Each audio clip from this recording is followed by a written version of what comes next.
Punjabi radio USA ਸੁਣ ਰਹੇ ਸਾਰੇ ਸਰੋਤਿਆਂ ਨੂੰ ਬਲਵਿੰਦਰ ਕੌਰ ਵੱਲੋਂ ਪਿਆਰ ਭਰੀ ਸਤਿ ਸ਼੍ਰੀ ਅਕਾਲ ਤੇ ਜੀ। ਪ੍ਰੋਗਰਾਮ ਖਬਰ ਤੇ ਨਜ਼ਰ ਪ੍ਰੋਗਰਾਮ ਦੇ ਵਿੱਚ ਸਾਡੇ ਨਾਲ ਹੋਣਗੇ ਬਲਤੇਜ ਪੰਨੂ ਜੀ। ਦੱਸਣਗੇ ਭਾਰਤ ਵਿੱਚ ਪੰਜਾਬ ਦੇ ਵਿੱਚ ਕੀ ਕੁਝ ਵਾਪਰਿਆ ਹੈ।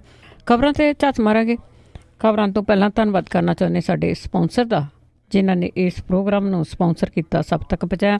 ਖਾਲਸਾ ਇੰਸ਼ੋਰੈਂਸ ਏਜੰਸੀ ਜੋ ਹਰ ਇੱਕ ਤਰ੍ਹਾਂ ਦੀ ਇੰਸ਼ੋਰੈਂਸ ਕਰਦੇ ਨੇ। ਉਹਨਾਂ ਦਾ phone number 4082722500। Gurdeep Singh Virdi Clovis, Satnam Singh Shergill, Salma Bahadar Singh ਗਿਆਓ Fowler, Sukhwinder Singh, Jasvir Kaur Fremont, Ishanjit Singh Kaloti Yuba city, Chicago pizza with twist, ਜਿਨ੍ਹਾਂ ਤੋਂ ਹਰ ਇੱਕ ਤਰ੍ਹਾਂ ਦਾ ਪੀਜ਼ਾ ਆਰਡਰ ਕਰ ਸਕਦੇ ਹੋ। ਪੀਜ਼ਾ ਆਰਡਰ ਕਰਨ ਲਈ ਵਿਜ਼ਿਟ ਕਰ ਸਕਦੇ ਹੋ www.chicagopizza.twist.com। 15% ਆਫ ਲੈਣ ਲਈ ਯੂਜ਼ ਕਰ ਸਕਦੇ ਹੋ ਕੋਡ 1313। ਸਾਡੇ ਨਾਲ ਜੁੜ ਚੁੱਕੇ ਨੇ ਬਲਤੇਜ ਪੰਨੂ ਜੀ। ਸਤਿ ਸ਼੍ਰੀ ਅਕਾਲ, ਸਵਾਗਤ ਹੈ ਜੀ। ਸਤਿ ਸ਼੍ਰੀ ਅਕਾਲ ਜੀ, ਧੰਨਵਾਦ ਜੀ, ਬਹੁਤ ਮਿਹਰਬਾਨੀ।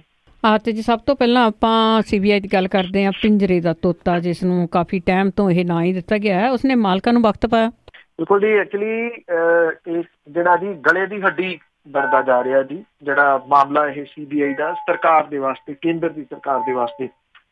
ਜਿਹੜੇ ਸੁਪਰੀਮ ਕੋਰਟ ਦੇ ਜੱਜ ਸੀਗੇ ਜੀ, ਜਦੋਂ ਉਹਨਾਂ ਨੇ ਪ੍ਰੈਸ ਕਾਨਫਰੰਸ ਕੀਤੀ ਸੀਗੀ, ਤੁਸੀਂ ਕਹਿ ਲਓ ਕਿ ਢਾਂਚਾ ਤਾਂ ਇੱਕ ਟਾਈਪ ਦੇ ਨਾਲ ਉਦੋਂ ਹੀ ਹਿੱਲ ਗਿਆ ਸੀਗਾ।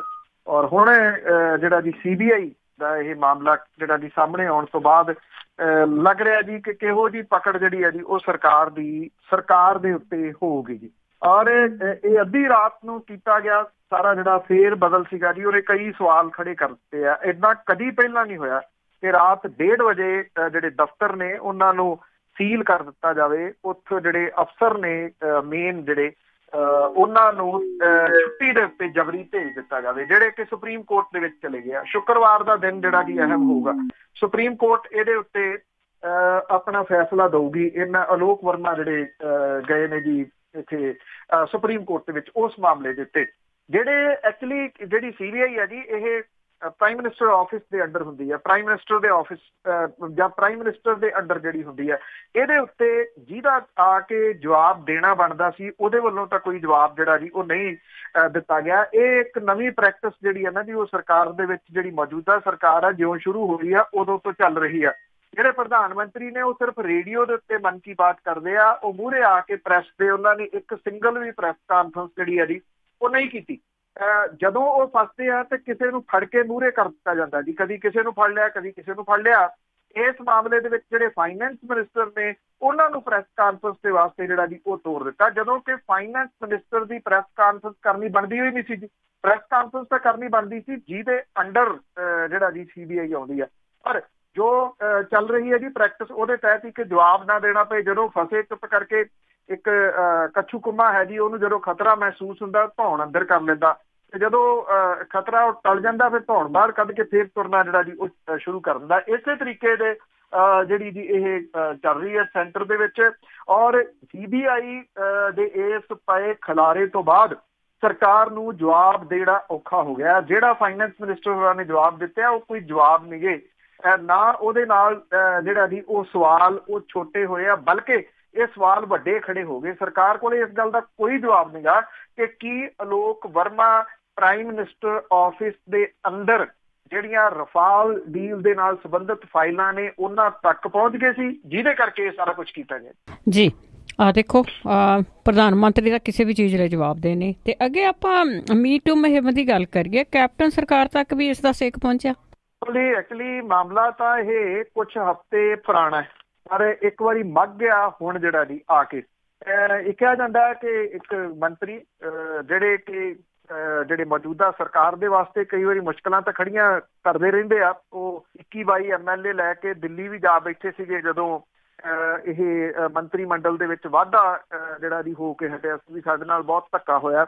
ਆਪ ਉਹ ਕੈਬਨਿਟ ਮੰਤਰੀ ਨੇ ਔਰ ਉਹਨਾਂ ਨੇ ਰਾਤ ਦੇ ਸਮੇਂ ਜਿਹੜਾ ਸੀਗਾ ਜੀ ਕੁਛ ਮੈਸੇਜ ਜਿਹੜੇ ਸੀਗੇ ਜੀ WhatsApp ਦੇ ਉੱਤੇ ਇੱਕ ਮਹਿਲਾ ਆਫਿਸਰ ਨੂੰ ਭੇਜ ਦਿੱਤੇ, ਜਿਹਦੇ ਵਿੱਚ ਕੁਛ ਸ਼ੇਅਰ ਵਗੈਰਾ ਸੀਗੇ ਜੀ। ਜਾਂ ਤਾਂ ਇਹ ਨਹੀਂ ਪਤਾ ਕੀ ਹੈ, ਰੋਮਾਂਟਿਕ ਹੋਣਗੇ ਸ਼ਾਇਦ। ਉਸ ਆਫਿਸਰ ਨੇ ਜਿਹੜੇ ਸੀ ਆਪਣੇ ਬਾਕੀ ਆਫਿਸਰਾਂ ਦੇ ਨਾਲ ਇਹ ਗੱਲ ਸਾਂਝੀ ਕੀਤੀ ਕਿ ਉਹਦੇ ਨਾਲ ਜਿਹੜਾ ਜੀ ਉਹ ਹੋ ਰਿਹਾ। ਜੇ ਤਾਂ ਕਿਸੇ ਦੇ ਨਾਲ ਤੁਹਾਡੀ ਜਿਹੜੀ ਜੀ ਦੋਸਤੀ ਹੈ, ਸਾਂਝ ਹੈ, ਜਿਹਨੂੰ ਤੁਸੀਂ ਮੈਸੇਜ ਭੇਜਦੇ ਹੋ ਉਹਦੇ ਭੇਜੋ ਤਾਂ ਇੱਕ ਹੋਰ ਗੱਲ ਹੈ, ਪਰ ਇਉਂ ਅਨਨੋਨ, ਉਹ ਵੀ ਇੱਕ ਮੰਤਰੀ ਜਿਹੜਾ ਜੀ ਕਿਸੇ ਆਫਿਸਰ ਨੂੰ ਮੈਸੇਜ ਜਿਹੜਾ ਉਹ ਭੇਜੇ ਤੇ ਚਰਚਾ ਦੇ ਵਿੱਚ ਤਾਂ ਆਉਣਾ ਸੀਗਾ। ਇਹ ਕਿਹਾ ਜਾ ਰਿਹਾ ਜੀ ਕਿ ਗੱਲ ਮੁੱਖ ਮੰਤਰੀ ਤੱਕ ਪਹੁੰਚਾਈ ਗਈ ਇਸ ਮਹਿਲਾ ਆਫੀਸਰ ਦੇ ਵੱਲੋਂ। IAS ਆਫੀਸਰ ਹੈ ਇਹ ਜਿਹੜੀ ਜੀ, ਔਰ ਉਹਦੇ ਪਤੀ ਜਿਹੜਾ ਜੀ ਉਹ ਵੀ SSP ਹੈ ਇੱਥੇ ਪੰਜਾਬ ਦੇ ਵਿੱਚ। ਮੁੱਖ ਮੰਤਰੀ ਹੋਰਾਂ ਨੇ ਗੱਲ, ਹਾਲਾਂਕਿ ਜਿਹੜਾ ਮੁੱਖ ਮੰਤਰੀ ਦੇ ਆਫਿਸ ਦੇ ਵੱਲੋਂ ਬਿਆਨ ਆਇਆ ਉਹਦੇ ਵਿੱਚ ਇਹ ਕਿਹਾ ਗਿਆ ਕਿ ਇਹ ਮਾਮਲਾ ਬੜੀ ਗੰਭੀਰਤਾ ਦੇ ਨਾਲ ਲਿਆ ਗਿਆ, ਪਰ ਗੰਭੀਰਤਾ ਨਾਲ ਲਿਆ ਨਹੀਂ ਗਿਆ ਜੀ। ਇਹ ਕਿਹਾ ਗਿਆ ਜੀ ਉਦੋਂ ਇਹਨੂੰ ਟਾਲ ਦਿੱਤਾ ਗਿਆ ਮਾਮਲੇ ਨੂੰ, ਵੀ ਵੇਖੀ ਜਾਊ, ਏਡੀ ਕਿਹੜੀ ਗੱਲ ਆ, ਕੁਝ ਨਹੀਂ ਹੋਣ ਲੱਗੇ। ਉਹ ਅਫਸਰ ਦੀ ਗੱਲ ਜਿਹੜੀ ਦਬਾਤੀ, ਉਸ ਆਫੀਸਰ ਨੇ ਗੱਲ ਉੱਥੇ ਛੱਡੀ ਨਹੀਂ। ਉਹਨੇ ਹੁਣ ਜਿਹੜਾ ਜੀ ਹੌਲੀ ਹੌਲੀ ਇਹ ਗੱਲ ਪਹੁੰਚਾਉਂਦਿਆਂ ਰਾਹੁਲ ਗਾਂਧੀ ਤੱਕ ਜਿਹੜੀ ਜੀ ਉਹ ਪਹੁੰਚਾ ਦਿੱਤੀ ਕਿ ਉਹਨੂੰ ਇਸ ਤਰ੍ਹਾਂ ਦੇ ਜਿਹੜੇ ਮੈਸੇਜ ਭੇਜੇ ਗਏ ਆ ਤੇ ਸਰਕਾਰ ਨੇ ਉਹਦੀ ਸੁਣੀ ਨਹੀਂ। ਮਾਮਲਾ ਫੇਰ ਜਿਹੜਾ ਜੀ ਉਹ ਪੱਕ ਪਿਆ, ਔਰ ਮਾਮਲਾ ਪੂਰਾ ਇਸ ਵੇਲੇ ਜਿਹੜਾ ਜੀ ਉਹ ਪੱਕ ਗਿਆ ਪੰਜਾਬ ਦੇ ਵਿੱਚ। ਮੁੱਖ ਮੰਤਰੀ ਜਿਹੜੇ ਕਿ ਪੰਜਾਬ 'ਚ ਹੈ ਨਹੀਂ ਗਏ, ਉਹ ਇਜ਼ਰਾਈਲ ਦੇ ਦੌਰੇ ਦੇ ਉੱਤੇ ਗਏ ਹੋਏ ਆ। ਜਦੋਂ 1 ਤਰੀਕ ਨੂੰ ਪਰਤਣਗੇ ਤਾਂ ਉਦੋਂ ਇਸ ਮੰਤਰੀ ਦੇ ਉੱਤੇ ਗਾਜ ਡਿੱਗ ਸਕਦੀ ਹੈ, ਜਿੱਦਾਂ ਇਹ ਮਾਮਲਾ ਜਿਹੜਾ ਜੀ ਉਹ ਪੱਕ ਗਿਆ, ਔਰ ਉਹਦਾ ਮੰਤਰਾਲਾ ਜਿਹੜਾ ਜੀ ਇਹ ਜਾ ਸਕਦਾ। ਦੇਖਦੇ ਆ ਜੀ ਕਿ ਮੁੱਖ ਮੰਤਰੀ ਇਸ ਮਾਮਲੇ ਨੂੰ ਟਾਲ ਮਟੋਲ ਕਰਦੇ ਆ, ਗਾਹ ਤੋੜ ਦਿੰਦੇ ਆ ਜਾਂ ਨਹੀਂ। ਪਰ ਇਹਨੂੰ ਲੈ ਕੇ ਜਿਹੜੇ ਆਫੀਸਰ ਨੇ ਉਹਨਾਂ ਦੀ ਲੌਬੀ ਦੇ ਵਿੱਚ ਹੀ ਨਹੀਂ, ਬਲਕਿ ਓਵਰਆਲ ਜਿਹੜਾ ਜੀ ਇਹ ਮਾਮਲਾ ਇਸ ਵੇਲੇ ਪੂਰਾ ਤੱਤਾ ਹੋ ਗਿਆ, ਔਰ ਵਿਰੋਧੀ ਧਿਰਾਂ ਜਿਹੜੀਆਂ ਜੀ ਉਹਨਾਂ ਨੇ ਹੱਥੋਂ ਹੱਥੀ ਇਸ ਮਾਮਲੇ ਨੂੰ ਚੁੱਕ ਲਿਆ, ਔਰ ਇਸ ਮੰਤਰੀ ਦਾ ਅਸਤੀਫਾ ਜਿਹੜਾ ਜੀ ਉਹ ਮੰਗ ਰਹੇ ਆ। ਔਰ ਇਹ ਵੀ ਕਹਿ ਰਿਹਾ ਕਿ ਦੱਸੋ ਉਹ ਮੰਤਰੀ ਕੌਣ ਹੈ। ਬਹੁਤ ਸਾਰੇ ਲੋਕਾਂ ਨੂੰ ਜਿਹੜਾ ਜੀ ਉਹ ਪਤਾ ਹੈ ਕਿ ਇਹ ਮੰਤਰੀ ਕਿਹੜਾ ਹੈ, ਪਰ ਟੈਕਨੀਕਲੀ ਜਿਹੜਾ ਅਜੇ ਸਰਕਾਰ ਨੂੰ ਜਿਹੜਾ ਜੀ ਦੱਸ ਲੈਣ ਦਿਓ ਉੱਚ ਤਕਨੀਕੀ ਦੇ ਕਰਕੇ ਜੀ, ਫਿਰ ਉਸ ਤੋਂ ਬਾਅਦ ਹੀ ਨਾਮ ਸਾਹਮਣੇ ਆਊਗਾ। ਜੀ ਵੈਸੇ ਪਤਾ ਆ ਕੁਛ ਨਾ ਲਿਖਿਆ ਜਾ ਰਿਹਾ। ਅੱਗੇ ਆਪਾਂ ਬੇਰੁਜ਼ਗਾਰ ਜਿਹੜੇ ਨੌਜਵਾਨ ਆ, ਜੇ ਉਹਨਾਂ ਦੀ ਗੱਲ ਕਰੀਏ ਤਾਂ ਉਹ ਇੱਟਾਂ ਪੱਥਣ ਲਈ ਜਾਂ ਰੇਹੜੀਆਂ ਲਾਉਣ ਲਈ ਮਜਬੂਰ। ਜੀ ਇੱਕ ਤਾਂ ਇੱਥੇ ਪਟਿਆਲੇ ਦੇ ਵਿੱਚ ਲੱਗਿਆ ਟੀਚਰਾਂ ਦਾ ਜਿਹੜਾ ਮੋਰਚਾ ਹੈ, ਉਹ ਜਿਹੜਾ ਹਕੂਮਤ ਨੂੰ ਉਹਨੇ ਵਕਤ ਜਿਹੜਾ ਜੀ ਉਹ ਪਾਇਆ ਹੋਇਆ, ਪਰ ਹੁਣ ਜਿਹੜੇ ਜੀ ਇਹ ਹੱਥ ਜੋੜ ਕੇ ਅਰਜ਼ਾਂ ਕਰਨ ਦੀ ਥਾਂ ਦੇ ਉੱਤੇ ਜਿਹੜੇ ਜੀ ਇਹਨਾਂ ਨੇ ਮੋਰਚੇ ਲਾਏ ਨੇ ਉਡੀਕਦਿਆਂ, ਕਿਉਂਕਿ ਲੰਮੀ ਉਡੀਕ ਜਿਹੜੀ ਜੀ ਉਹ ਹੋ ਗਈ। ਅਧਿਆਪਕਾਂ ਦੇ ਹਾਲਾਤ ਜਿਹੜੇ ਆ ਜੀ ਇਸ ਤਰ੍ਹਾਂ ਦੇ ਆ ਕਿ ਜੇ ਇਹ ਗੱਲਾਂ ਬਾਹਰ ਨਿਕਲਦੀਆਂ ਨੇ, ਦੂਜੀ ਭਾਸ਼ਾ ਦੇ ਵਿੱਚ ਜਾਂਦੀਆਂ ਨੇ, ਤੇ ਲੋਕਾਂ ਦੇ ਮੂੰਹ 'ਚ ਉਂਗਲਾਂ ਪੈ ਸਕਦੀਆਂ ਨੇ ਕਿ ਇੰਨਾ ਪੜ੍ਹ ਲਿਖ ਕੇ ਨੇਸ਼ਨ ਬਿਲਡਰ, ਇੱਕ ਸਮਾਜ ਦਾ ਘਾੜਾ ਅਧਿਆਪਕ ਜਿਹੜਾ ਉਹ ਕੀ ਏਡਾ ਵੀ ਬੇਰੁਜ਼ਗਾਰ ਜਿਹੜਾ ਜੀ ਉਹ ਹੋ ਸਕਦਾ ਹੈ। ਇੱਕ ਪਟਿਆਲਾ ਮੋਰਚਾ ਦਾ ਨਾਇਕ ਹੈ ਜੀ ਕਰਮਜੀਤ ਸਿੰਘ, ਉਹਨੂੰ ਜਿਹੜਾ ਜੀ ਗਰੀਬੀ ਨੇ ਰੱਜ ਕੇ ਪਰਖਿਆ, ਔਰ ਜਿਹੜਾ ਕਰਮਜੀਤ ਸਿੰਘ ਸੀਗਾ ਜੀ ਉਹਨੂੰ ਕੱਦੂ ਵੇਚਣ ਲਾਤਾ। ਔਰ ਸੰਗਰੂਰ ਦੇ ਪਿੰਡ ਰਾਮਪੁਰਾ ਦੇ ਵਿੱਚ ਕਰਮਜੀਤ ਸਿੰਘ ਜਿਹੜਾ ਅਧਿਆਪਕ ਹੈ, ਠੇਕੇ ਵਾਲਾ ਮਾਸਟਰ ਆ ਕੇ ਉਹਨੂੰ ਛੇੜਿਆ ਜਾਂਦਾ ਜੀ ਉੱਥੇ ਉਸ ਏਰੀਏ ਦੇ ਵਿੱਚ, ਭਾਵ ਕਿ ਉਹਨੂੰ ਪਿੰਚ ਕਰਕੇ ਉਹਨੂੰ ਜਿਹੜਾ ਜੀ ਇਸ ਤਰ੍ਹਾਂ ਦੇ ਲਫ਼ਜ਼ ਉਹਦੇ ਵਾਸਤੇ ਵਰਤੇ ਜਾਂਦੇ ਆ। ਸਰਕਾਰੀ ਖਜ਼ਾਨੇ 'ਚ ਉਹਨੂੰ 6000 ਰੁਪਏ ਤਨਖਾਹ ਮਿਲਦੀ ਆ। ਛੁੱਟੀ ਮਿਲਣ ਤੇ ਉਹ ਸਬਜ਼ੀ ਵਾਲੀ ਦੁਕਾਨ ਦੇ ਉੱਤੇ ਕੰਮ ਕਰਦਾ। ਕਹਿੰਦਾ ਕੰਮ ਕੋਈ ਮਾੜਾ ਨਹੀਂ ਹੁੰਦਾ, ਜਦੋਂ ਹਕੂਮਤ ਦੀ ਨੀਤ ਮਾੜੀ ਹੋ ਜਾਏ ਤਾਂ ਫਿਰ ਕੋਈ ਦਰ ਜਿਹੜਾ ਜੀ ਉਹ ਬਚਦਾ ਨਹੀਂ।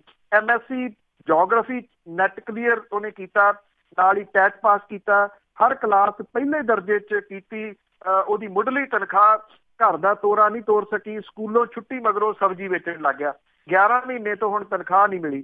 ਕੌਮ ਦਾ ਨਿਰਮਾਤਾ, ਸਮਾਜ ਦਾ ਘਾੜਾ ਉਦੋਂ ਜਿਹੜਾ ਜੀ ਉਹ ਅੱਧਿਓਂ ਅੱਧਾ ਰਹਿ ਜਾਂਦਾ ਜਦੋਂ ਸਕੂਲੀ ਬੱਚੇ ਸਬਜ਼ੀ ਲੈਣ ਲਈ ਉਹਦੇ ਕੋਲੇ ਜਿਹੜਾ ਜੀ ਉਹ ਬੌੜ ਜਾਂਦੇ ਆ। ਰਾਮਪੁਰਾ ਫੂਲ ਦੇ ਵਿੱਚ ਚਾਹ ਦੇ ਖੋਖੇ ਦੇ ਉੱਤੇ ਚਾਹ ਵੇਚਣ ਵਾਲਾ ਠੇਕੇ ਦਾ ਅਧਿਆਪਕ ਇੰਨਾ ਸ਼ਰਮਸਾਰ ਹੈ ਕਿ ਉਹ ਨਾਮ ਆਪਣਾ ਦੱਸਣ ਤੋਂ ਡਰਦਾ। ਹਾਲਾਂਕਿ ਉਹਦਾ ਸੁਪਨਾ ਸਿਰਫ ਪੱਕਾ ਟੀਚਰ ਬਣਦਾ, ਨਾ ਕਿ ਪ੍ਰਧਾਨ ਮੰਤਰੀ ਬਣਦਾ।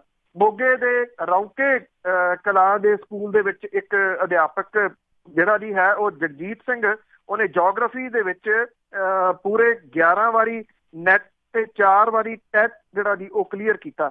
ਰੈਗੂਲਰ ਹੋਣ ਦੀ ਝਾਕ ਦੇ ਵਿੱਚ ਵਿਆਹ ਵੀ ਨਹੀਂ ਕਰਵਾਇਆ। ਜੇ ਕਿਤੇ ਬੱਸ ਵੀ ਲੰਘਦੇ ਤਾਂ ਤੁਰ ਕੇ ਪਿੰਡ ਜਿਹੜਾ ਜੀ ਉਹ ਜਾਂਦਾ, ਔਰ ਪੁੱਛਦਾ ਕਿ ਕਿੰਨੀ ਕੁ ਵਾਰੀ ਸਰਕਾਰਾਂ ਨੇ ਉਹਦੀ ਪਰਖ ਜਿਹੜੀ ਹੈ ਜੀ ਉਹ ਕਰਨੀ ਹੈ। ਮਾਸਟਰ ਜਗਜੀਤ ਦਾ ਜਜ਼ਬਾ ਇੰਨਾ ਜੀ ਕਿ ਉਹ ਪਿੰਡ ਦੇ ਵਿੱਚ ਗਰੀਬ ਬੱਚਿਆਂ ਨੂੰ ਮੁਫਤ ਪੜ੍ਹਾਉਂਦਾ ਹੈ। ਹਾਲਾਂਕਿ ਸਰਕਾਰ ਉਹਨੂੰ ਜਿਹੜੀ ਜੀ ਉਹ ਤਨਖਾਹ ਵੀ ਇੰਨੀ ਨਹੀਂ ਦਿੰਦੀ ਕਿ ਉਹਦੇ ਘਰ ਦਾ ਗੁਜ਼ਾਰਾ ਹੋ ਸਕੇ, ਪਰ ਉਹਦਾ ਦਿਲ ਬਹੁਤ ਵੱਡਾ ਜੀ। ਫਾਜ਼ਿਲਕਾ ਦੇ ਪਿੰਡ ਵਾਹਵਾਲਾ ਦਾ ਅਧਿਆਪਕ ਮਲਕੀਤ ਸਿੰਘ, ਉਹਦੇ ਉੱਤੇ ਜਿਹੜੀ ਜੀ ਇਹਦੀ ਮਾਰ ਪਈ ਹੈ। 6000 ਦੇ ਨਾਲ ਗੁਜ਼ਾਰਾ ਨਾ ਚੱਲਿਆ ਤਾਂ ਮਲਕੀਤ ਸਿੰਘ ਸਕੂਲ ਤੋਂ ਪਿੱਛੋਂ ਲੱਕੜ ਦੇ ਮਿਸਤਰੀ ਦੇ ਨਾਲ ਦਿਹਾੜੀ ਜਿਹੜੀ ਜੀ ਉਹ ਕਰਦਾ। ਲੁਧਿਆਣਾ ਦਾ ਇੱਕ ਟੀਚਰ ਸੰਦੀਪ ਸਿੰਘ ਆਪਣੇ ਬੱਚਿਆਂ ਦੀ ਸਕੂਲ ਫੀਸ ਭਰਨ ਦੇ ਵਾਸਤੇ ਇਲੈਕਟ੍ਰੀਸ਼ੀਅਨ ਜਿਹੜਾ ਜੀ ਉਹ ਬਣ ਰਿਹਾ, ਉੱਥੋਂ ਇਲੈਕਟ੍ਰੀਸ਼ੀਅਨ ਦਾ ਕੰਮ ਸਿੱਖ ਰਿਹਾ ਤਾਂ ਕਿ ਬਿਜਲੀ ਦਾ ਕੰਮ ਨਾਲ ਦੀ ਨਾਲ ਜਿਹੜਾ ਜੀ ਉਹ ਕੀਤਾ ਜਾ ਸਕੇ। ਇੱਕ ਟੀਚਰ ਜਿਹੜਾ ਕਿ ਇੱਟਾਂ ਪੱਥਦਾ ਜਿਹੜਾ ਜੀ ਇਸ ਤੋਂ ਬਾਅਦ ਆਪਣੇ ਸਕੂਲ ਤੋਂ ਬਾਅਦ, ਕਿਉਂਕਿ ਉਹਦਾ ਜਿਹੜਾ ਜੀ ਗੁਜ਼ਾਰਾ ਨਹੀਂ ਚੱਲਦਾ। ਇੰਨੇ ਮਾੜੇ ਹਾਲਾਤ ਦੇ ਵਿੱਚੋਂ ਜਿਹੜਾ ਜੀ ਇਹ ਟੀਚਰ ਲੰਘ ਰਹੇ ਨੇ ਔਰ ਉਹਨਾਂ ਨੂੰ ਸਰਕਾਰ ਜਿਹੜੀ ਹੈ ਜੀ ਇਹ ਕਹਿੰਦੀ ਆ ਕਿ 15,000 ਦੇ ਵਿੱਚ ਗੁਜ਼ਾਰਾ ਕਰੋ। ਉਹ ਤਾਂ 15,000 ਵਾਲੇ ਨੇ, ਇਹ ਉਹਨੇ ਜੀ ਜਿਹੜੇ 6-6 ਹਜ਼ਾਰ ਦੇ ਉੱਤੇ ਲੱਗੇ ਹੋਏ ਨੇ। ਹੁਣ ਅਜਿਹੇ ਲੋਕ ਜਿਹੜੇ ਜਿਨ੍ਹਾਂ ਨੂੰ ਆਪਾਂ ਇੰਗਲਿਸ਼ 'ਚ ਨੇਸ਼ਨ ਬਿਲਡਰ ਜਾਂ ਪੰਜਾਬੀ ਦੇ ਵਿੱਚ ਸਮਾਜ ਘਾੜੇ ਕਹਿੰਦੇ ਆ, ਉਹ ਵਿਚਾਰੇ ਜਦੋਂ ਆਪਣੀਆਂ ਤੰਗੀਆਂ ਤੁਰਸ਼ੀਆਂ ਦੇ ਨਾਲ ਜੂਝ ਰਹੇ ਨੇ ਤੇ ਕਿਹੋ ਜਿਹਾ ਨੇਸ਼ਨ ਜਿਹੜਾ ਜੀ ਉਹ ਬਿਲਡ ਕਰ ਸਕਦੇ ਆ, ਕਿਹੋ ਜਿਹਾ ਨੇਸ਼ਨ ਉਹ ਖੜਾ ਕਰ ਸਕਦੇ ਆ। ਇੱਥੋਂ ਹੀ ਹਾਲਾਤ ਜਿਹੜੇ ਆ ਜੀ ਸਹੀਦੇ ਮਹਿਸੂਸ ਕੀਤੇ ਜਾ ਸਕਦੇ। ਇੱਥੇ ਤਾਂ ਜੀ ਜਿਹੜੇ ਗੂਠਾ ਛਾਪ ਲੀਡਰ ਆ ਉਹ ਸਕਸੈਸਫੁਲ ਆ। ਤੇ ਅੱਗੇ ਆਪਾਂ ਗੱਲ ਕਰਦੇ ਹਾਂ ਸੁਖਬੀਰ ਬਾਦਲ ਤੇ ਜੁੱਤੀ ਸਿੱਟਣ ਵਾਲੇ ਤੇ ਲੱਗੀ ਧਾਰਾ ਦਾ ਮੁੱਦਾ ਫਕਿਆ।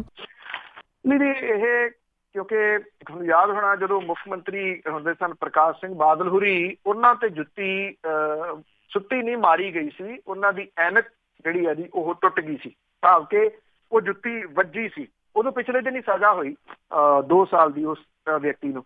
ਉਹਦੇ ਉੱਤੇ ਵੀ ਧਾਰਾ ਜਿਹੜੀ ਆ ਜੀ ਉਹ ਐਡੀ ਸਖਤ ਨਹੀਂ ਸੀ ਲਾਈ ਗਈ। ਜਿਹੜੀ ਧਾਰਾ ਪਿਛਲੇ ਦਿਨੀ ਸੰਗਰੂਰ ਦੇ ਵਿੱਚ ਕੋਈ 3 ਹਫ਼ਤੇ ਪਹਿਲਾਂ ਅਕਾਲੀ ਦਲ ਦੇ ਪ੍ਰਧਾਨ ਸੁਖਬੀਰ ਸਿੰਘ ਬਾਦਲ ਦੀ ਗੱਡੀ ਤੇ ਜੁੱਤੀ ਸੁੱਟਣ ਵਾਲੇ ਔਰ ਕਾਲੀਆਂ ਝੰਡੀਆਂ ਦਾ ਵਿਰੋਧ ਕਰਨ ਵਾਲੇ ਜਿਹੜੇ ਸਿੱਖ ਕਾਰਕੁਨ ਨੇ, ਉਹਨਾਂ ਦੇ ਖਿਲਾਫ ਸੰਗਰੂਰ ਪੁਲਿਸ ਦੇ ਵੱਲੋਂ ਜਿਹੜੀ ਹੈ ਜੀ ਉਹ ਲਾਈ ਗਈ ਹੈ। ਇਹ ਧਾਰਾ 307 ਹੈ। 307 ਜਿਹੜਾ ਜੀ ਅਟੈਂਪਟ ਮਰਡਰ, ਇਰਾਦਾ ਕਤਲ, ਬੜੀ ਗੰਭੀਰ ਧਾਰਾ ਦੇ ਤਹਿਤ ਇਹ ਮਾਮਲਾ ਜਿਹੜਾ ਜੀ ਉਹ ਦਰਜ ਕੀਤਾ ਗਿਆ। ਇਹ ਜੁੱਤੀ ਕਿਸੇ ਦੇ ਵੱਜੀ ਨਹੀਂ, ਉਹਨਾਂ ਨੇ ਰੋਸ ਵਜੋਂ ਕਾਫਲੇ ਦੇ ਉੱਤੇ ਜੁੱਤੀ ਜਿਹੜੀ ਉਹ ਸੁੱਟੀ, ਗੱਡੀ ਨੂੰ ਜਾ ਕੇ ਟਕਰਾਈ। ਇਹ ਦੇਖੋ ਇਹ ਠੀਕ ਹੈ ਕਿ ਕੋਈ ਚੀਜ਼ ਮਾਰਨੀ ਜਿਹੜੀ ਹੈ ਜੀ ਉਹ ਗਲਤ ਹੈ, ਪਰ ਰੋਸ ਪ੍ਰਗਟ ਕਰਨਾ ਤਾਂ ਉਹਨਾਂ ਨੂੰ ਸੰਵਿਧਾਨਕ ਹੱਕ ਹੈ ਇਸ ਗੱਲ ਦਾ। ਉਹ ਜੁੱਤੀ ਕਿਸੇ ਦੇ ਵੱਜਦੀ ਨਹੀਂ, ਜਦੋਂ ਵੱਜਦੀ ਨਹੀਂ ਤਾਂ ਫਿਰ ਇਹ 307 ਜਿਹੜੀ ਜੀ ਉਹ ਕਿਵੇਂ ਹੋ ਗਈ।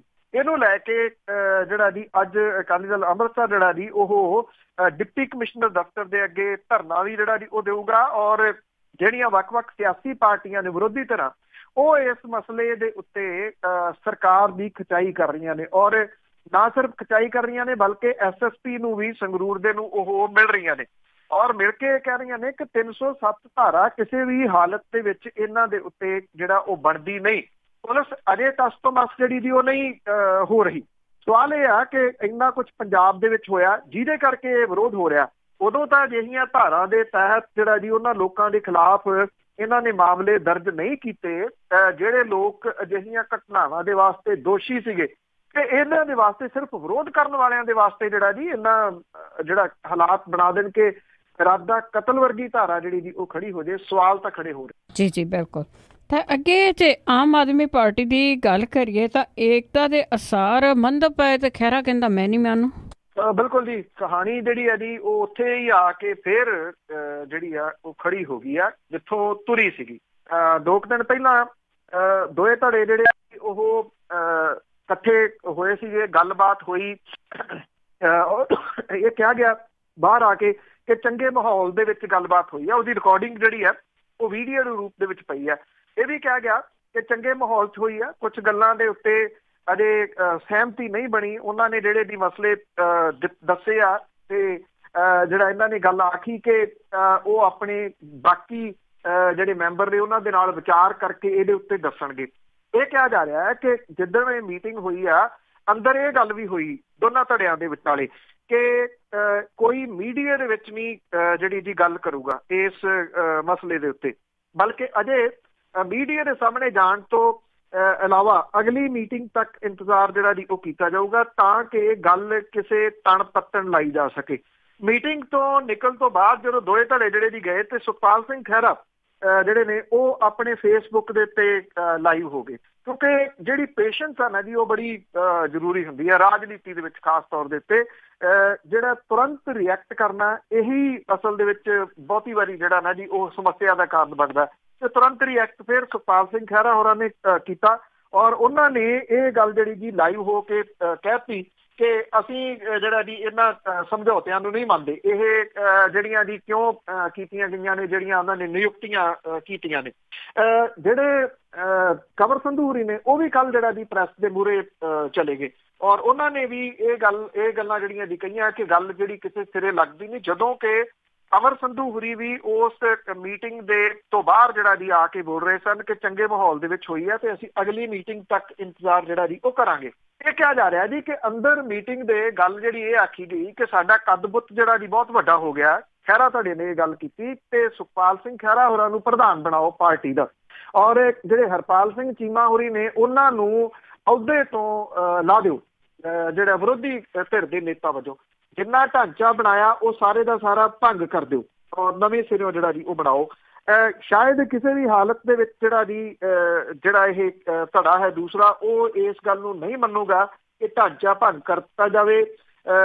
ਜਿਹੜਾ ਜੀ ਇੱਕ ਅਹੁਦਾ ਵੱਡਾ ਜਿਹੜਾ ਪਾਰਟੀ ਦੇ ਪ੍ਰਧਾਨ ਦਾ ਉਹ ਦੇ ਦਿੱਤਾ ਜਾਵੇ ਤੇ ਹਰਪਾਲ ਸਿੰਘ ਚੀਮਾ ਹੋਰਾਂ ਨੂੰ ਉਹਨਾਂ ਦੇ ਅਹੁਦੇ ਤੋਂ ਹਟਾ ਦਿੱਤਾ ਜਾਵੇ। ਇਹ ਗੱਲਾਂ ਖੈਰ ਬਾਅਦ ਦੇ ਵਿੱਚ ਜਿਹੜੀਆਂ ਹੋ ਸਕਦੀਆਂ ਸੀ, ਪਰ ਜੋ ਹੁਣ ਹਾਲਾਤ ਬਣ ਗਏ ਆ, ਜਿਵੇਂ ਮੀਡੀਆ ਦੇ ਵਿੱਚ ਆ ਕੇ ਜਿਹੜਾ ਜੀ ਸੁਖਪਾਲ ਸਿੰਘ ਖਹਿਰਾ ਤੇ ਕੰਵਰ ਸੰਧੂ ਹੋਰਾਂ ਨੇ ਜਿਹੜਾ ਜੀ ਉਹ ਬੋਲ ਦਿੱਤਾ, ਇੱਥੋਂ ਇਹ ਤਕਰੀਬਨ ਤੈਅ ਹੋ ਗਿਆ ਜੀ ਕਿ ਗੱਲ ਕਿਸੇ ਤਣ ਪੱਤਨ ਲੱਗਣ ਵਾਲੀ ਤੇ ਗੱਲ ਪਾਸੇ ਹੋ ਗਈ। ਅਗਲੀ ਮੀਟਿੰਗ ਵੀ ਹੋਣ ਦੇ ਜਿਹੜੇ ਆ ਜੀ ਉਹ ਅਸਾਰ ਲਗਭਗ ਸਮਾਪਤ ਹੋ ਗਏ। ਹਾਂ ਬਿਲਕੁਲ ਜੀ, ਗੱਲ ਤੇ ਕੁਰਸੀਆਂ ਦੀ ਹੈ ਨਾ, ਲੋਕਾਂ ਦੀ ਨਹੀਂ ਕੁਰਸੀਆਂ ਦੀ ਆ।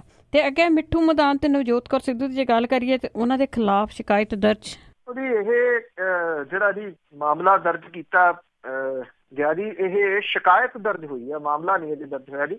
ਔਰ ਮਿੱਠੂ ਮਦਾਨ ਜਿਹੜਾ ਕਿ ਇੱਕ ਆਰਗੇਨਾਈਜ਼ਰ ਸੀਗਾ ਜੀ ਇਸ ਦੁਸਹਿਰੇ ਵਾਲੇ ਦਿਨ ਜਿਹੜਾ ਜੋੜੇ ਫਾਟਕ ਦੇ ਉੱਤੇ ਹੋਇਆ ਧੋਬੀ ਘਾਟ ਦੇ ਵਿੱਚ, ਜਿੱਥੇ ਅੰਮ੍ਰਿਤਸਰ ਦੇ ਵਿੱਚ ਇਹ ਹਾਦਸਾ ਜਿਹੜਾ ਜੀ ਉਹ ਵਾਪਰਿਆ। ਇੱਥੇ ਇਹ ਪੀੜਤ ਕੋਈ ਜਿਹੜਾ ਜੀ ਪਰਿਵਾਰ ਹੈ ਜਿਹਨੇ ਲਿਖਤੀ ਤੌਰ ਦੇ ਉੱਤੇ ਥਾਣਾ ਮੁਕਮਪੁਰਾ ਦੇ ਵਿੱਚ ਇਹ ਮੁੱਖ ਪ੍ਰਬੰਧਕ ਮਿੱਠੂ ਮਦਾਨ ਤੇ ਸਾਬਕਾ ਵਿਧਾਇਕਾ ਡਾਕਟਰ ਨਵਜੋਤ ਕੌਰ ਸਿੱਧੂ ਦੇ ਖਿਲਾਫ ਦਰਖਾਸਤ ਦਿੱਤੀ ਹੈ ਔਰ ਇਹਨਾਂ ਦੇ ਖਿਲਾਫ ਕੇਸ ਦਰਜ ਕਰਨ ਦੇ ਵਾਸਤੇ ਆਖਿਆ ਗਿਆ। ਇਹ DDR ਤਾਂ ਹੋਗੀ, ਭਾਵ ਕਿ ਜਿਹੜੀ ਡੇਲੀ ਡਾਇਰੀ ਹੁੰਦੀ ਆ ਉਹਦੇ ਵਿੱਚ ਜਿਹੜੀ ਜੀ ਰਜਿਸਟਰ ਕਰ ਲਈ ਗਈ ਆ। ਅਜੇ ਮਾਮਲਾ ਦਰਜ ਜਿਹੜਾ ਜੀ ਉਹ ਨਹੀਂ ਹੋਇਆ।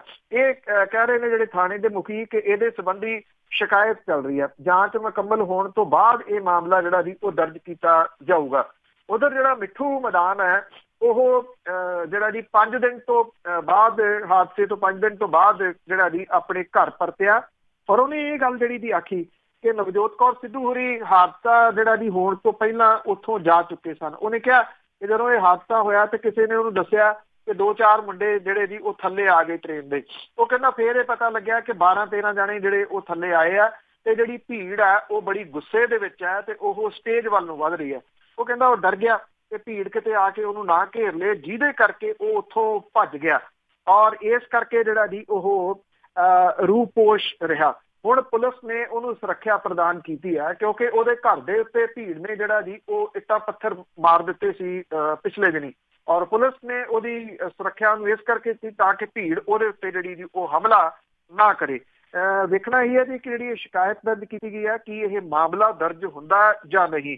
ਇਹ ਮਾਮਲਾ ਇੱਕ ਮਹਿਜ਼ ਹਾਦਸਾ ਨਾ ਹੋ ਕੇ ਹੁਣ ਇਸ ਵੇਲੇ ਜਿਹੜਾ ਜੀ ਇੱਕ ਸਿਆਸੀ ਰੰਗਤ ਜਿਹੜੀ ਹੈ ਜੀ ਉਹ ਹਾਸਲ ਕਰ ਚੁੱਕਾ ਹੈ, ਇੱਕ ਸਿਆਸੀ ਰੂਪ ਜਿਹੜਾ ਜੀ ਉਹ ਹਾਸਲ ਕਰ ਚੁੱਕਾ ਹੈ। ਅਕਾਲੀ ਦਲ ਨੂੰ ਜਿਹੜਾ ਜੀ ਇਹ ਲੱਗਦਾ ਕਿ ਸ਼ਾਇਦ ਉਹਦੇ ਹੱਥ ਜਿਹੜਾ ਜੀ ਇਹ ਬੈਠੇ ਬਿਠਾਏ ਕੋਈ ਬਹੁਤ ਵੱਡਾ ਮੁੱਦਾ ਆ ਗਿਆ ਜਿਹਦੇ ਕਰਕੇ ਉਹ ਇਸ ਮਸਲੇ ਨੂੰ ਭੁਲਾਉਣ ਦੇ ਯਤਨਾਂ ਦੇ ਵਿੱਚ ਹੈ। ਔਰ ਜਿਵੇਂ ਮੈਂ ਕਿਹਾ ਕਿ ਇਹ ਮਾਮਲਾ ਜਿਹੜਾ ਜੀ ਇਸ ਵੇਲੇ ਸਿਆਸੀ ਜ਼ਿਆਦਾ ਬਣ ਗਿਆ ਹੋਇਆ। ਸੋ ਦੇਖਦੇ ਹਾਂ ਜੀ ਕਿ ਅਗਲਾ ਇਹਦਾ ਐਪੀਸੋਡ ਜਿਹੜਾ ਉਹ ਕਿੱਧਰ ਨੂੰ ਜਾਂਦਾ ਜੀ। ਕਿੰਨਾ ਕੁ ਫਿਕਰ ਪੀੜਤ ਪਰਿਵਾਰਾਂ ਦਾ ਹੈ ਉਹ ਤਾਂ ਦਿਸ ਹੀ ਰਿਹਾ ਜੀ, ਕਿਉਂਕਿ ਜਿਹੜੇ ਕਰੋੜ ਦੀ ਮੰਗ ਕਰ ਰਹੇ ਆ, ਜਦੋਂ ਉਹਨਾਂ ਦੇ ਰਾਜ ਦੇ ਸਮੇਂ ਇੰਨੇ ਹਾਦਸੇ ਜਿਹੜੇ ਆ ਜੀ ਉਹ ਹੁੰਦੇ ਰਹੇ ਆ, ਕਿੰਨੇ ਕੁ ਲੋਕਾਂ ਨੂੰ ਕਰੋੜ ਰੁਪਈਆ ਜਿਹੜਾ ਜੀ ਉਹ ਮਿਲਿਆ ਔਰ ਕਿੰਨਿਆਂ ਨੂੰ ਨੌਕਰੀਆਂ ਮਿਲੀਆਂ, ਇਹ ਸਭ ਨੂੰ ਪਤਾ ਹੀ ਹੈ ਜੀ। ਬਿਲਕੁਲ ਜੀ, 30 ਦਿਨ ਤਾਂ ਬਸ ਨਾ ਬੰਦਾ ਮਰਦਾ ਸੀਗਾ। ਤੇ ਅੱਗੇ ਕਰਦੇ ਹਾਂ, ਪੰਜਾਬ ਤੇ ਰਾਜਸਥਾਨ ਦੀ ਸਰਹੱਦ ਤੇ ਇੱਕ ਪਿੰਡ ਆ ਉਹ ਲੋਕਾਂ ਨੇ ਸੇਲ ਤੇ ਲਾਇਆ। ਜੀ ਕੁਝ ਸਮਾਂ ਪਹਿਲਾਂ ਇੱਕ ਗੀਤ ਆਇਆ ਸੀਗਾ ਕਰਮਜੀਤ ਅਨਮੋਲ ਦਾ ਕਿ ਕੋਈ ਲੈ ਸਕਦਾ ਤਾਂ ਲੈ ਲਓ ਜੀ, ਸਾਡਾ ਸਾਰਾ ਪਿੰਡ ਵਿਕਾਊ ਆ। ਇਹ ਬੜਾ ਭਾਵਕ ਜਿਹੜਾ ਜੀ ਉਹ ਗੀਤ ਸੀਗਾ ਤੇ ਉਦੋਂ ਇਹ ਜਿਹੜਾ ਜੀ ਚੱਲਦਾ ਵੀ ਸੀਗਾ ਮਾਮਲਾ 2 ਸਾਲ ਪਹਿਲਾਂ। ਕਾਫੀ ਪਿੰਡ ਉਦੋਂ ਸੇਲ ਦੇ ਉੱਤੇ ਜਿਹੜਾ ਜੀ ਉਹ ਲੱਗੇ ਸੀ। ਇਹ ਸਿੰਬੋਲਿਕ ਰੂਪ ਦੇ ਵਿੱਚ ਲੋਕਾਂ ਦੇ ਵਿਰੋਧ ਕਰਨ ਦਾ ਜਿਹੜਾ ਜੀ ਉਹ ਤਰੀਕਾ ਹੈ। ਪੰਜਾਬ ਤੇ ਰਾਜਸਥਾਨ ਦੀ ਹੱਦ ਤੇ ਵਸੇ ਕੋਇਲ ਖੇੜਾ ਪਿੰਡ ਵਾਸੀ ਜਿਹੜੇ ਆ ਜੀ ਹੁਣ ਉਹਨਾਂ ਨੇ ਆਪਣਾ ਪੂਰਾ ਪਿੰਡ ਜਿਹੜਾ ਉਹ ਵਿਕਾਊ ਕਰਾਰ ਦੇ ਦਿੱਤਾ। सूबे की सरहद के उत्ते पंजाबा माइनर दियां टेलों के उत्ते वसिया 4000 की वसों वाला ये पिंड जिहदे कोई 1370 के करीब वोटर ने और चोणां दे विच सरकारां बनाउण च वो कहंदे कि असीं अहम भूमिका निभाउंदे आ पर साडी अपनी हालत जिहड़ी आ जी वो तरसयोग हो गई आ। पिंड 1600 एकड़ दा इहदा रकबा 10 तो लैके 40 एकड़ तक दे मालिक इस पिंड दे विच वसदे आ पर हुण इस वेले वो अबोहर दे नेड़ेले पिंडां दे विच दिहाड़ी दप्पा करन दे वास्ते मजबूर ने। उन्हां दा मुख किੱਤਾ तां खेतीबाड़ी आ। खेतीबाड़ी जिहड़ी आ जी इह नहरी पानी के उत्ते डिपेंड है क्योंकि इस पिंड का जिहड़ा धरती हेठला पानी आ वो कौड़ा ते खारा है किसी काम नहीं आता पीण दे भी काम नहीं आता। यह कहा जा रहा है कि पंजाबा माइनर दे विच पानी इस बारी छड्डिया नहीं गया जिहदे करके फसलां ते किन्नू दे बाग वगैरह जिहड़े जी वो सुक चुके आ जमीन इन्हां दी बंजर हो चुकी आ। लोग जिहड़े जी शहरां दे विच रोजी रोटी कमाउण दे वास्ते दिहाड़ियां जिहड़ियां जी वो ला रहे आ। ये कह लो एक किस्म दे नाल इह ਜਿਹੜਾ ਪੰਜਾਬ ਦੀ ਧਰਤੀ ਹੇਠਲਾ ਪਾਣੀ ਜਿੱਧਰ ਨੂੰ ਜਾ ਰਿਹਾ ਉਹਦੇ ਵਾਸਤੇ ਇਹ ਇੱਕ ਜਿਹੜਾ ਜੀ ਇਸ ਪੱਖੋਂ ਵਾਰਨਿੰਗ ਆ ਪੰਜਾਬ ਦੇ ਵਾਸਤੇ ਜੇ ਕੋਈ ਇਹਨੂੰ ਸਮਝਣਾ ਚਾਹੇ ਤਾਂ। ਪਿੰਡ ਦੀ ਜਿਹੜੀ ਕੀਮਤ ਹੈ ਜੀ ਇਹਨਾਂ ਨੇ ਲਾਈ ਆ ਕਿ ਜੇ ਰਾਸ਼ਟਰਪਤੀ ਇਹ ਜ਼ਮੀਨ ਪਿੰਡ ਦੀ ਸਾਰੀ ਖਰੀਦਦੇ ਆ ਤਾਂ 20 ਰੁਪਏ ਪ੍ਰਤੀ ਏਕੜ ਉਹਨਾਂ ਨੂੰ ਦਿੱਤੀ ਜਾਊਗੀ। ਜੇ ਮੁਲਕ ਦੇ ਪ੍ਰਧਾਨ ਮੰਤਰੀ ਇਹ ਜ਼ਮੀਨ ਖਰੀਦਦੇ ਆ ਤਾਂ 15 ਰੁਪਏ ਪ੍ਰਤੀ ਏਕੜ ਉਹਨਾਂ ਨੂੰ ਦੇ ਦਿੱਤੀ ਜਾਊਗੀ। ਮੁੱਖ ਮੰਤਰੀ ਖਰੀਦਦੇ ਆ ਤੇ 10 ਰੁਪਇਆ ਪ੍ਰਤੀ ਏਕੜ ਤੇ ਜੇ ਹਲਕਾ ਫਾਜ਼ਿਲਕਾ ਦੇ ਵਿਧਾਇਕ ਦੇ ਵਾਸਤੇ ਇਹ ਉਹ ਜ਼ਮੀਨ ਜੇ ਉਹ ਖਰੀਦਦੇ ਆ ਤੇ 5 ਰੁਪਏ ਪ੍ਰਤੀ ਏਕੜ ਕੀਮਤ ਜਿਹੜੀ ਆ ਜੀ ਉਹ ਤੈਅ ਕੀਤੀ ਗਈ ਆ। ਇੱਥੇ ਪਾਣੀ ਨਾ ਮਿਲਣ ਕਰਕੇ ਕਿੰਨੂ ਦੇ ਬਾਗ ਜਿਹੜੇ ਆ ਜੀ ਉਹ ਸੁੱਕ ਚੁੱਕੇ ਆ। ਜਿਹੜੀਆਂ ਥੋੜੇ ਬਹੁਤੇ ਬੂਟੇ ਹਰੇ ਆ ਉੱਥੇ ਜਿਹੜੀਆਂ ਕੋਲਡ ਡਰਿੰਕ ਵਾਲੀਆਂ ਬੋਤਲਾਂ ਨੇ ਉਹਦੇ ਵਿੱਚ ਪਾਣੀ ਭਰ ਕੇ ਤੁਪਕਾ ਗਲੂਕੋਜ਼ ਵਾਂਗੂ ਜਿਹੜਾ ਜੀ ਉਹ ਦਿੱਤਾ ਜਾਂਦਾ ਤਾਂ ਕਿ ਕੁਝ ਬੂਟੇ ਜਿਹੜੇ ਆ ਜੀ ਉਹ ਬਚਾਏ ਜਾ ਸਕਣ। ਪਿੰਡ ਵਾਲੇ ਇਹ ਵੀ ਕਹਿੰਦੇ ਆ ਕਿ ਉਹਨਾਂ ਦੇ ਧੀਆਂ ਪੁੱਤਾਂ ਦੇ ਰਿਸ਼ਤੇ ਜਿਹੜੇ ਆ ਜੀ ਉਹ ਵੀ ਟੁੱਟ ਗਏ ਆ ਕਿਉਂਕਿ ਉਹਨਾਂ ਦੇ ਮਾਲੀ ਹਾਲਾਤ ਜਿਹੜੇ ਉਹ ਬੇਹੱਦ ਮਾੜੇ ਹੋ ਗਏ। ਜੀ ਜੀ ਬਿਲਕੁਲ ਵਾਹਵੇ ਮੰਦੇ ਹਾਲ ਆ। ਤੇ ਅੱਗੇ ਗੱਲ ਕਰਦੇ ਆ ਫਰੀਦਕੋਟ ਦੇ ਵਿੱਚ ਕਿ ਨਵੇਂ ਤਰੀਕੇ ਦੀ ਠੱਗੀ ਵੱਜੀ। ਕੁਝ ਸਾਲ ਪਹਿਲਾਂ ਜੀ ਇੱਥੇ ਇੱਕ ਜਿਹੜੀ ਦੁਕਾਨ ਆ ਮੈਂ ਉਹਦੇ ਉੱਤੇ ਦੇਖਿਆ ਕਿ ਉਹ ਬੰਦਾ ਜਿਹੜਾ ਸੀਗਾ ਉਹ ਜਿਹੜੇ ਚਿੱਟੇ ਕੁੱਕੜ ਆ ਉਹਨੂੰ ਬਰਸ਼ ਲੈ ਕੇ ਤੇ ਉਹ ਰੰਗ ਕਰ ਰਿਹਾ ਸੀ ਜੀ ਕਾਲੇ ਕਰ ਰਿਹਾ ਸੀ। ਮੈਂ ਕਿਹਾ ਜੀ ਇਹ ਕਾਹਦੇ ਲਈ ਤੇ ਉਹ ਕਹਿੰਦਾ ਵੀ ਚਿੱਟੇ ਕੁੱਕੜ ਦਾ ਉਂਝ ਤਾਂ ਮੁੱਲ ਜਿਹੜਾ ਜੀ ਰੈਗੂਲਰ ਜਿਹੜਾ ਬਾਜ਼ਾਰ ਦੀ ਕੀਮਤ ਆ ਉਹੀ ਮਿਲਦਾ ਤੇ ਇਹਨਾਂ ਦਿਨਾਂ ਦੇ ਦੌਰਾਨ ਕਿਉਂਕਿ ਇੱਥੇ ਪਟਿਆਲੇ ਦੇ ਵਿੱਚ ਨਾ ਕਾਲੇ ਕੁੱਕੜ ਖਾਸ ਦਿਨਾਂ ਦੇ ਉੱਤੇ ਇੱਥੇ ਇੱਕ ਧਾਰਮਿਕ ਸਥਾਨ ਤੇ ਚੜ੍ਹਦੇ ਆ ਬਲੀ ਦੇ ਵਾਸਤੇ ਤੇ ਉਹ ਦੁੱਗਣੀ ਤਿੱਗਣੀ ਕੀਮਤ ਦੇ ਉੱਤੇ ਵੀ ਕਈ ਵਾਰੀ ਜਿਹੜੇ ਜੀ ਉਹ ਵਿਕ ਜਾਂਦੇ ਆ। ਭਾਵ ਕਿ ਜਿਹੜੇ ਧਾਰਮਿਕ ਆਸਥਾ ਰੱਖਣ ਵਾਲੇ ਲੋਕ ਨੇ ਉਹਨਾਂ ਦੇ ਨਾਲ ਠੱਗੀ ਜਾਂ ਜਿਹੜਾ ਜੀ ਉਹ ਬੰਦਾ ਇਹ ਸੋਚਦਾ ਕਿ 100 ਰੁਪਏ ਦੀ ਚੀਜ਼ ਜੇ 300 ਦੀ ਵਿਕ ਰਹੀ ਆ ਉਹਨੇ ਜਿਹੜਾ ਜੀ ਕੀ ਲੈਣਾ ਕਿ ਕਿੱਥੇ ਜਿਹੜਾ ਜੀ ਉਹ ਚੜਾਵਾ ਚੜ ਰਿਹਾ ਉਹ ਤਾਂ ਗੱਲ ਚੜਾਵੇ ਦੀ ਸੀਗੀ। ਹੁਣ ਇਸੇ ਤਰ੍ਹਾਂ ਦਾ ਰੰਗ ਵਾਲਾ ਮਾਮਲਾ ਜਿਹੜਾ ਜੀ ਫਰੀਦਕੋਟ ਦੇ ਵਿੱਚ ਸਾਹਮਣੇ ਆਇਆ ਜੀ। ਇੱਕ ਬੰਦੇ ਨੇ ਚਿੱਟਾ ਘੋੜਾ ਜਿਹੜਾ ਸੀਗਾ ਉਹ ਕਾਲਾ ਕਰਕੇ ਉਹ 17.5 ਲੱਖ ਰੁਪਏ 'ਚ ਵੇਚਤਾ। ਮਹੀਨੇ ਕੁ ਬਾਅਦ ਘੋੜੇ ਦਾ ਰੰਗ ਉਤਰ ਗਿਆ ਤੇ ਵਿੱਚੋਂ ਉਹ ਚਿੱਟਾ ਨਿਕਲ ਆਇਆ ਜੀ। ਔਰ ਜਿਹੜੀ ਫਰੀਦਕੋਟ ਦੀ ਥਾਣਾ ਸਿਟੀ ਪੁਲਿਸ ਹੈ ਉਹਨੇ ਸਸਤੇ ਘੋੜੇ ਨੂੰ ਰੰਗ ਕਰਕੇ ਮਹਿੰਗੇ ਭਾਅ ਵੇਚਣ ਦੇ ਦੋਸ਼ ਦੇ ਤਹਿਤ ਬੰਦੇ ਦੀ ਸ਼ਿਕਾਇਤ ਦੇ ਉੱਤੇ ਇੱਕ ਔਰਤ ਸਣੇ 8 ਲੋਕਾਂ ਦੇ ਖਿਲਾਫ ਧੋਖਾਦਹੀ ਦਾ ਕੇਸ ਜਿਹੜਾ ਜੀ ਉਹ ਦਰਜ ਕਰ ਲਿਆ ਜੀ। ਇਹ ਜਿਹੜੇ ਹਰਿੰਦਰ ਨਗਰ ਨਿਵਾਸੀ ਕਰਨਵੀਰਿੰਦਰ ਸਿੰਘ ਸੇਖੋਂ ਨੇ ਜਿਹੜੀ ਹੈ ਜੀ ਸ਼ਿਕਾਇਤ ਦਰਜ ਕਰਾਈ ਹੈ ਕਿ ਉਹ ਘੋੜੇ ਰੱਖਣ ਦਾ ਸ਼ੌਕੀਨ ਹੈ। ਉਹਨੇ ਮਾਰਵਾੜੀ ਨਸਲ ਦਾ ਘੋੜਾ ਖਰੀਦਣ ਲਈ ਪਟਿਆਲੇ ਦੇ ਰਹਿਣ ਵਾਲੇ ਮੇਵਾ ਸਿੰਘ ਹਰਪਾਲ ਸਿੰਘ ਉਹਦੀ ਘਰ ਵਾਲੀ ਡਿਸਟ੍ਰਿਕਟ ਬਠਿੰਡਾ ਦੇ ਰਹਿਣ ਵਾਲੇ ਮਨਪ੍ਰੀਤ ਸਿੰਘ ਗੁਰਵਿੰਦਰ ਸਿੰਘ ਗੁਰਸੇਵਕ ਸਣੇ ਔਰ ਸੰਗਰੂਰ ਦੇ ਰਹਿਣ ਵਾਲੇ ਮੰਗਲ ਖਾਨ ਤੇ ਭਦੌੜ ਦੇ ਰਹਿਣ ਵਾਲੇ ਕੁਲਜੀਤ ਸਿੰਘ ਦੇ ਨਾਲ ਮੁਲਾਕਾਤ ਕੀਤੀ ਔਰ ਉਹਨਾਂ ਨੇ ਉਹਨੂੰ ਇੱਕ ਕਾਲੇ ਰੰਗ ਦਾ ਘੋੜਾ ਵਿਖਾਇਆ ਔਰ ਇਹਦੀ ਕੀਮਤ ਉਹਨਾਂ ਨੇ 24 ਲੱਖ ਰੁਪਇਆ ਦੱਸੀ। ਉਹ ਕਹਿੰਦਾ ਕਿ 17.5 ਲੱਖ ਰੁਪਏ ਦੇ ਵਿੱਚ ਸੌਦਾ ਹੋ ਗਿਆ। ਪੂਰੀ ਰਕਮ ਦੇ ਕੇ ਉਹਨੇ ਘੋੜਾ ਖਰੀਦ ਲਿਆ। ਥੋੜੇ ਸਮੇਂ ਤੋਂ ਬਾਅਦ ਜਿਹੜਾ ਘੋੜੇ ਦਾ ਅਸਲੀ ਜਿਹੜਾ ਚਿੱਟਾ ਰੰਗ ਸੀਗਾ ਜੀ ਉਹ ਦਿਸਣ ਲੱਗ ਗਿਆ ਤੇ ਹੌਲੀ ਹੌਲੀ ਸਾਰਾ ਘੋੜਾ ਹੀ ਚਿੱਟਾ ਹੋ ਗਿਆ। ਔਰ ਉਦੋਂ ਉਹਨੂੰ ਸਮਝ ਆਈ ਕਿ ਚਿੱਟੇ ਰੰਗ ਦੇ ਘੋੜੇ ਨੂੰ ਕਾਲਾ ਰੰਗ ਕਰਕੇ ਵੇਚਿਆ ਗਿਆ ਜਿਹਦੀ ਕੀਮਤ ਨਸਲੀ ਘੋੜੇ ਦੇ ਮੁਕਾਬਲੇ ਬਹੁਤ ਜਿਹੜੀ ਜੀ ਉਹ ਘੱਟ ਹੈ।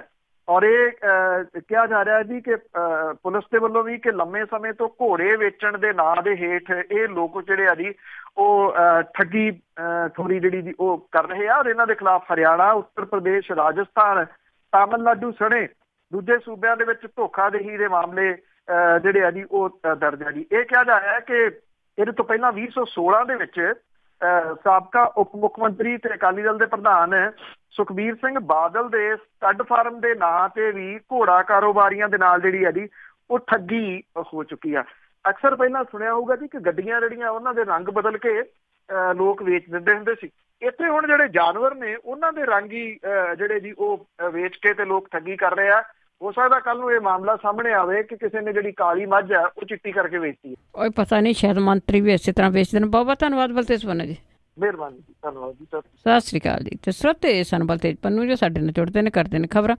ਸਾਡਾ ਅੱਜ ਦਾ ਪ੍ਰੋਗਰਾਮ ਇੱਥੇ ਹੀ ਸਮਾਪਤ। ਬਲਵਿੰਦਰ ਕੌਰ ਵੱਲੋਂ ਆਪ ਸਭ ਨੂੰ ਹੀ ਪਿਆਰ ਭਰੀ ਸਤਿ ਸ਼੍ਰੀ ਅਕਾਲ।